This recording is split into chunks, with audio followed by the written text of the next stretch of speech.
যে আমি একটি কথা বলে শেষ করব।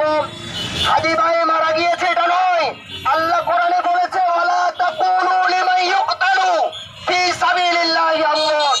দেশের জন্য, আল্লাহর জন্য যারা মরে যায় দুনিয়ার বুকে তারা মৃত হতে পারে, প্রকৃত পক্ষে তারা জীবিত।